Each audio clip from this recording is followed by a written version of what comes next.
Good morning, everybody, and it's fabulous to be here with you on the Gold Coast. The Gold Coast is a place that millions of Australians regard with great fondness. It's the scenes of literally millions of happy memories and, of course, fun family holidays at the Worlds.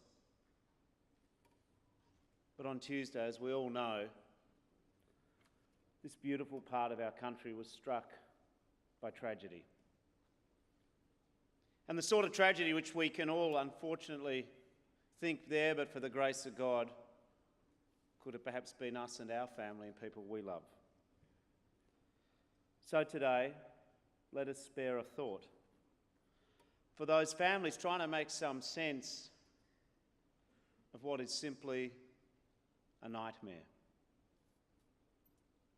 And all our hearts go out in grief and sympathy to those in the middle of this horrible tragedy. I in particular think, amongst all of the tragedy, of those two children aged 10 and 12. They miraculously survived, but to witness the death of their parents. And I salute, like your Premier did, the first responders, the paramedics, the park staff. And we promise, of course, the loved ones of those, not just our sympathy, not just our shock at the random unfairness of this shaft of fate, but it did touch every Australian. There will be, I know, because of the calibre of your government in Queensland, there'll be thorough investigation, there'll be honest answers, and there'll be concrete steps to ensure that it doesn't happen again. And of course in Queensland and in Brisbane, and only yesterday, we were all shocked and appalled by the horrific act of senseless violence to an innocent young Brisbane bus driver that cost him his life. So there is a shadow in which we meet. But in doing so, I also acknowledge the traditional owners of the land upon which we meet today. I pay my respects to their elders, both past and present. And as Labor people, we know that our acknowledgement of country is more than just ceremonial, as important as that is. Our acknowledgement in the House of Labor has to be a promise for action, a pledge to close the gap and deliver long overdue justice and equal citizenship to our first Australians.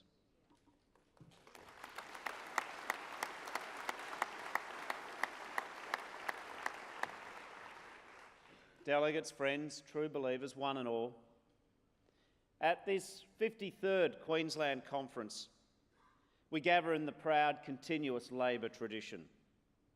The Palaszczuk government continues to deliver for the people of this great state. Better hospitals and more nurses, new and overdue infrastructure, renewable energy and the jobs that it creates. And of course, sitting opposite Anastasia and her formidable team, there's the good old LNP, continuing to show they've learned nothing at all from defeat. Instead of abandoning Campbell Newman's cuts to health, cuts to education, cuts to family services, they've made the bloke who came up with the cuts the new leader of the LNP, as you do when you never learn from your mistakes. If the best thing on Tim Nicholls' CV is that I was Campbell Newman's treasurer, there's a job at... what was he thinking? And I want to say to all of you in Queensland Labor, you're the guardians and custodians and the stewards of a treasure that Australia holds on trust for the world. You are defending the Great Barrier Reef from a Liberal National Party negligent to its obligations to the future. And on behalf of all Australians and future generations, thank you to Queensland Labor. Now, friends, since we last met, I'm very pleased that Queensland has added new talent to the Federal Labor Caucus. Milton Dick has succeeded Bernie Ripoll in Oxley. Murray Watt.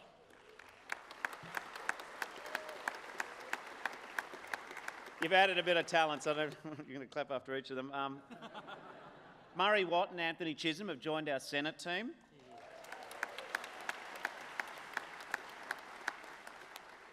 Susan Lamb defeated Wyatt Roy and Longman.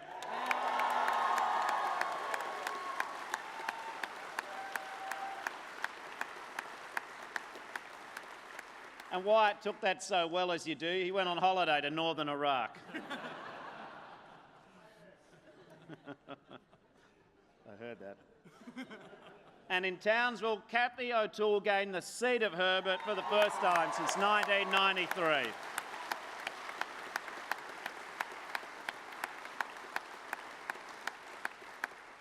Friends, Queensland holds a special place in my heart, and I mean that, because it's where my wife Chloe comes from and so many of my extended family live, from Ilfracombe and Cairns right through to the great suburbs of Brisbane.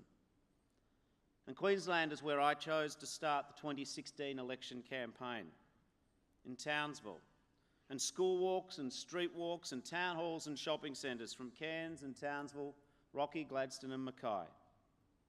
And it's where, heading into the final week of that marathon 8-week campaign, our Brisbane rally to save Medicare gave every Labor person in Australia such a lift. Thank you for all of what you did. We came so close. From those dark days of the end of 2013, where we had an almost insurmountable 21-seat gap to close. Now it's only 6 seats. 6 seats to close the gap, 2,000 voters in each of 6 seats. We are very, very close. And I'm back on the Gold Coast today because I understand that if Labor wants to do better for Queensland, we must perform better in Queensland. That means much effort, much more effort, more time here for me and the whole Labor team.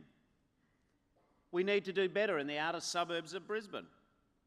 We need to expand from our base in the regions. It's why I've asked Joel Fitzgibbon to launch Labor for the regions, to talk to communities that have been taken for granted by the LNP. And all of us need to put new focus on the Gold Coast and on the Sunshine Coast. We should never take a vote or a seat for granted, and we should never write off a seat or a vote as if we couldn't win it. That's why I'm pleased, for instance, that Murray is opening his Senate office on the Gold Coast.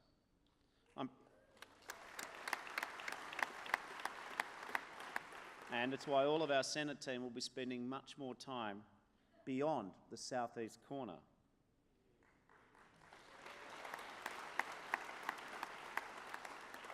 There are big parts of Queensland that feel neglected by Canberra. And in 2016, indeed, too many of our fellow Australians feel that politics is remote from their lives, cut off from their experiences. At times such as these, there are people looking for someone to blame, someone to demonise. But in the Labor Party, now is the time for us to more loudly than ever reject the false promise of us versus them, of majorities versus minorities. We celebrate many faiths, many cultures and many traditions. We are home to Australians by birth and Australians by choice.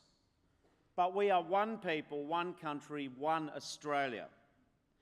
The length of time, the number of generations that someone has spent here does not automatically make them morally superior to someone whose family has more recently arrived.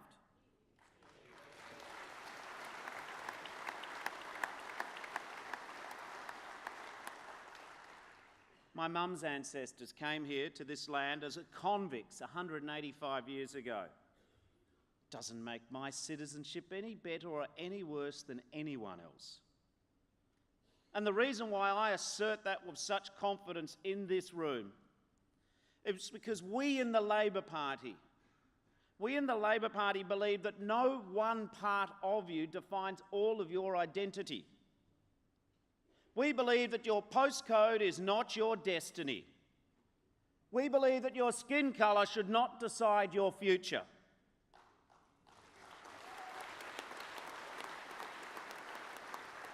We believe that your parents' inherited income should not determine your opportunity. Your religion, your gender, your impairment should not be the sum total of your future.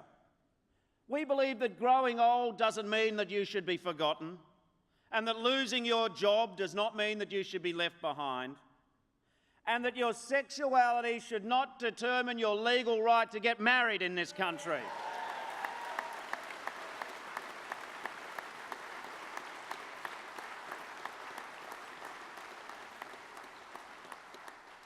Friends, we are at our best in Labor when we reject the politics of fear, when we reject the politics of divide and conquer, and we demonstrate this story by tackling inequality, by rewarding hard work, by delivering economic growth that includes all Australians.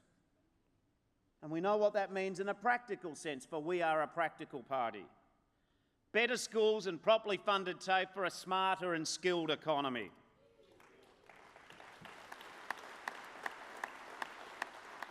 Protecting Medicare, keeping the productivity of the nation up, the health costs down, keeping faith with the Labor idea that the health of any one of us matters to every one of us. And because no one benefits when ordinary Australians are being ripped off by big banks, we will never give up on a royal commission into our banking and financial sector.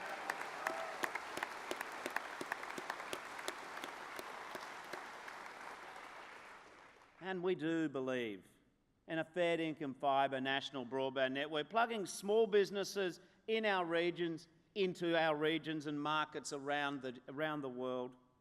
We do believe there is a role for public infrastructure investment. Local government, state government and national government working together, driving growth, not just taking selfies on the light rail, but funding it, and for the long overdue upgrades to Queensland's struggling motorways. Federal partnership.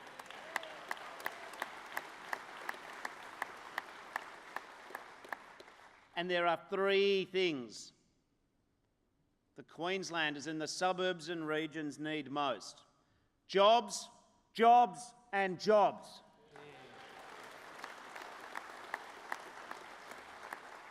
If I could talk to every Queenslander face to face about Labor's plans, I could jog from Coolangatta to Cape York. We actually don't have 10 years to waste, the election will be before then. So instead I want to see us have a Labor presence everywhere. There is no such thing as an unimportant Australian or an unimportant vote. There is no such thing as an LNP stronghold if we roll up our sleeves.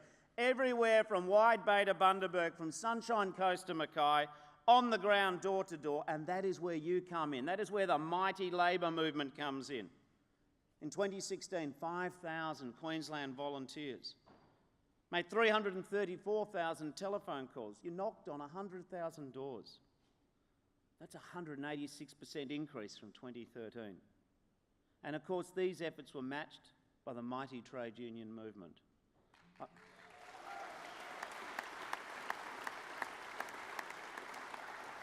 All of their calls urging Queenslanders to put LNP last. And have no doubt, those conversations made the difference. You were making politics relevant to the lives of Queenslanders. So I am here today to say thank you, but I'm asking you also to get ready to do it, and perhaps soon. In the last few weeks, you wouldn't want to take a bet on the Turnbull government lasting the next 3 months, let alone the next 3 years. And it's going to take more than Malcolm and Barnaby's Burke and Wills style adventure around Queensland to change that. In fact, I'm going to do something I never thought I would do. I want to give Tony Abbott a shout out.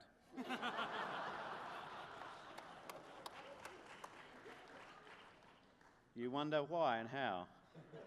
For more than a year, no one and nothing could persuade Malcolm Turnbull to venture out into regional Queensland. Tim Nicholls has been ringing him up for a year, no dice. But as soon as Tony popped up on 7:30, Malcolm ordered the first ferry out of Point Piper. Now, Prime Minister and I have had our fair share of disagreements, but I have to say on Monday I even felt for him. What a dilemma. Stay in Sydney, try and calm down Tony Abbott, or come to Queensland and hang out with Barnaby Joyce. Now, I'm sure you're all relieved that Barnaby has left Queensland for New South Wales.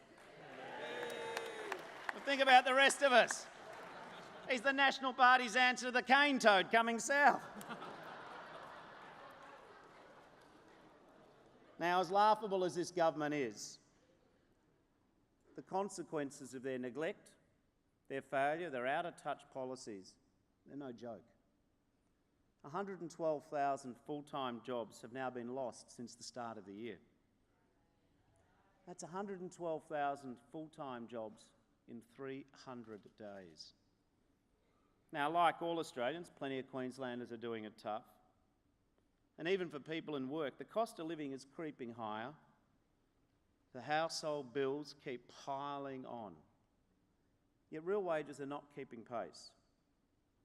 But Malcolm Turnbull doesn't understand this. I don't think he understands Queensland, where you've got families under pressure, small businesses feeling the pinch. The only idea he has is to reheat Tony Abbott's anti-worker, anti-union, anti-fairness agenda.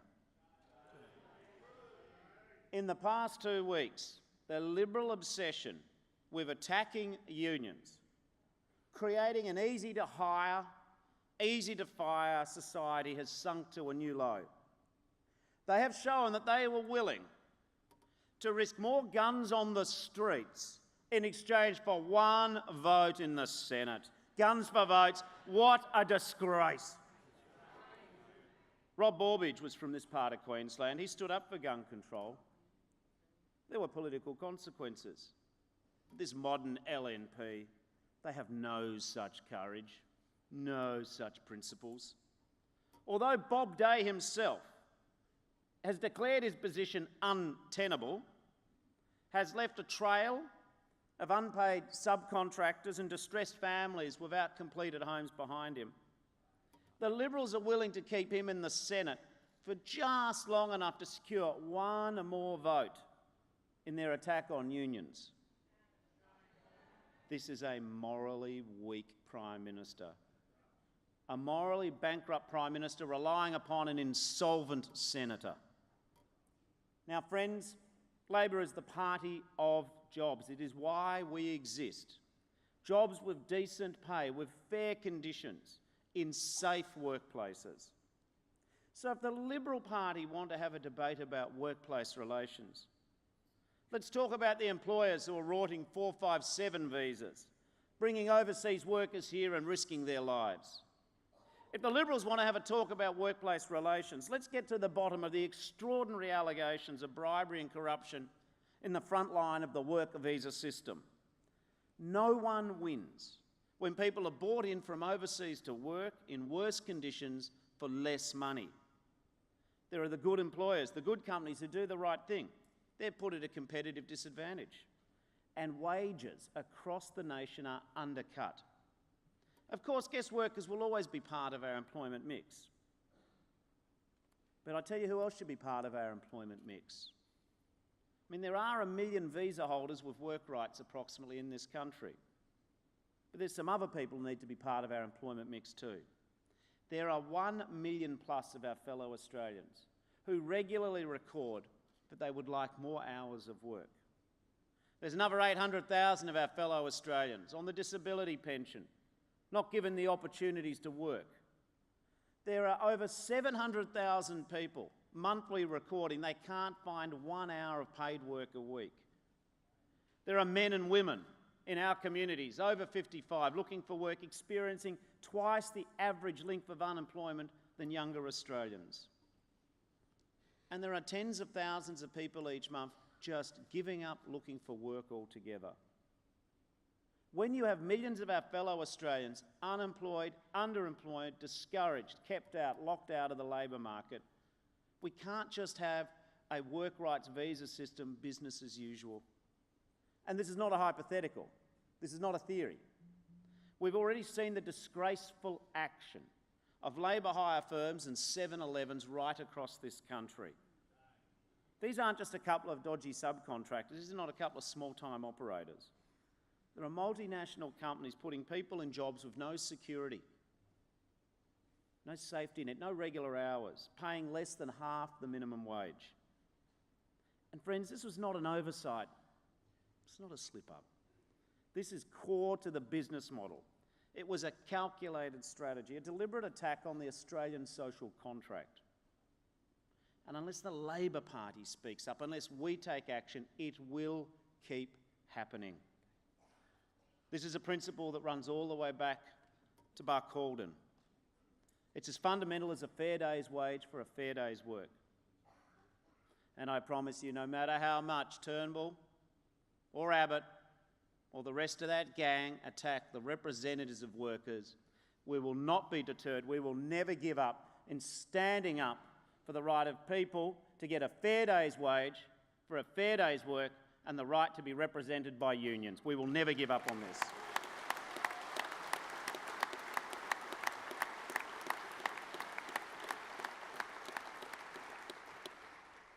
We understand that the safety net, the industrial safety net, penalty rates and superannuation, regular wage increases, the ability to be represented, it is what stops the working class and middle class of this country from slipping into the trap of going to work and being below the poverty line that we see in North America.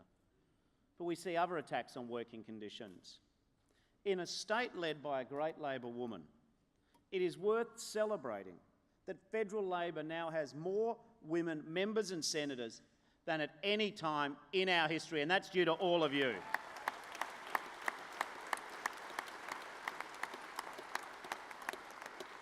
Equal representation of women in our parliament is essential to equality for women in our nation. If Australia achieved nothing else in the next decade but the full and equal treatment of women in our society, we would be the richest nation in the world. And we would be rich in every sense. That is why, though, not only in leadership do we need to see more women, but we need to actually deal with what is the greatest national disgrace of family violence.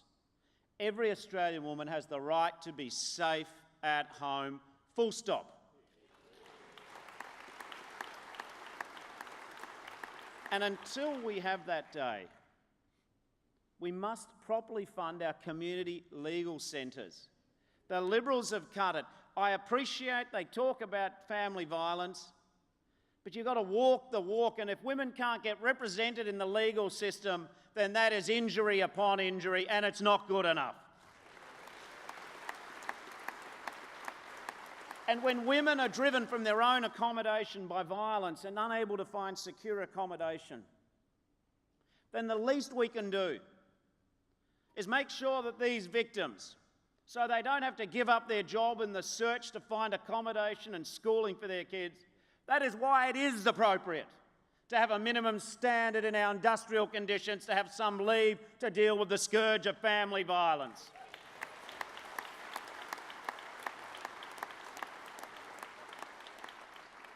And I agree with Rosie Batty that we need to address the imbalance of power in our legal system, which currently means that a woman seeking justice in the courts can be cross-examined by the man who has hit her. This just shouldn't be the case. This is not a matter of totting up the cost-benefit analysis. This is not a morally relative argument. There is no case to allow this to happen. There is simply no case. And we will fight every day to stand up for the principle that a victim shouldn't be re-injured again in the legal system.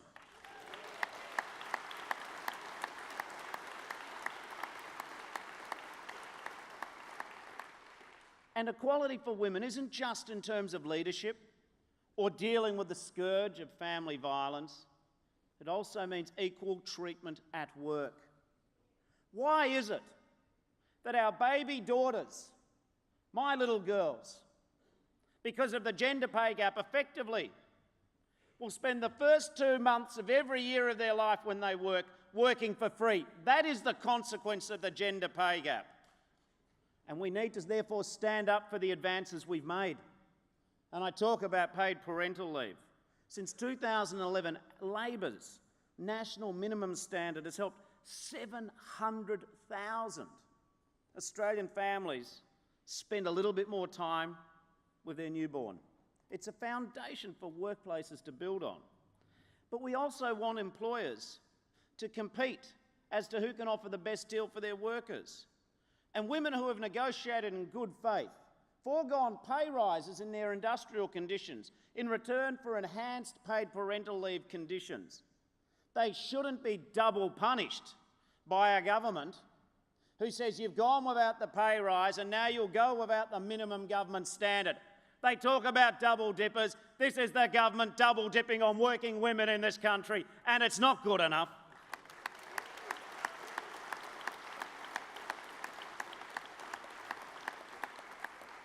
This is the government who said that it was a rort. They attacked working women and said somehow through their own efforts they were rorting a system. This is a disgrace. Now, this is a government, though. They will die in the ditch to stop a royal commission into the banks. But now they're launching their third attempt to strip paid parental leave from nurses, from Woolies workers, from the people behind the counter at Medicare. If Mr Turnbull gets his way with his current legislation, women who are already pregnant will lose up to $12,000. I mean, that's just a retrospective rip-off. It's oxygen-stealingly, audacious in its shame. But I've got to say to Senator Xenophon and some of those others who just say they want to move the date of the legislation forward, it doesn't matter when their rip-off starts, it's unfair every day. And the date of a woman's pregnancy shouldn't determine whether something is the case or whether it isn't the case. It's unfair, Nick Xenophon. Stand up for working women.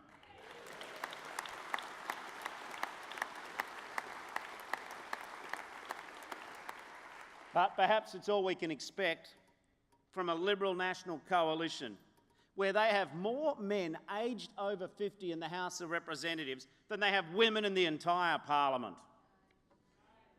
Now let me spell out to the Prime Minister, you just say loftily, well, perhaps we can just negotiate a new start date for unfairness. Unfairness was a bad idea in 2015. Unfairness doesn't cease to be unfair because of the date when it's introduced. It's a bad idea. I'm not worried about the start date for these cuts, because if Labor has its way, there'll be no start date at all.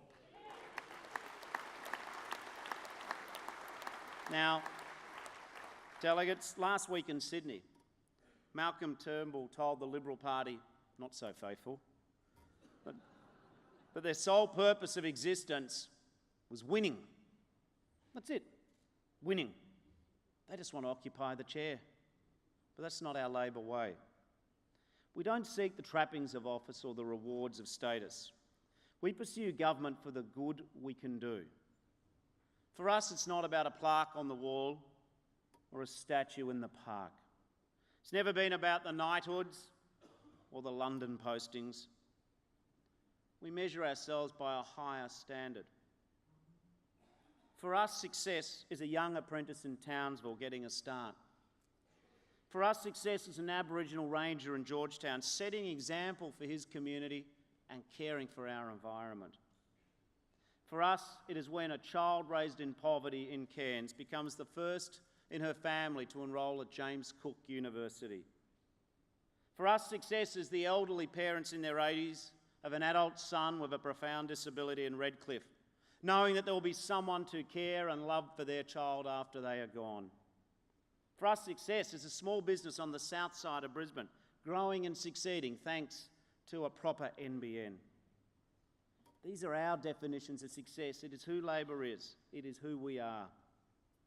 Now, the government's been complaining about me travelling the length and breadth of Australia since the election, talking, listening, learning, treating Australians with respect. They accuse me and us of still fighting the last election. They haven't worked it out. We've already begun to fight the next election.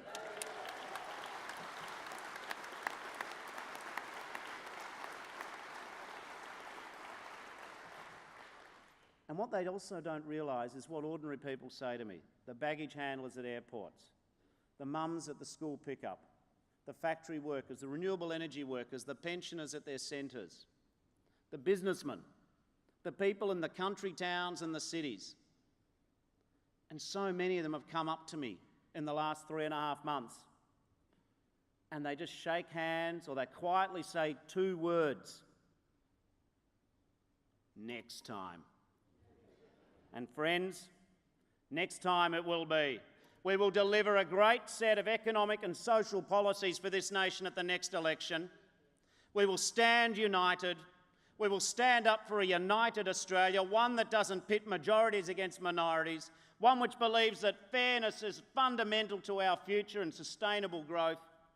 Next time, my friends, the mighty Labor Party will be strong in the election. Thank you very much.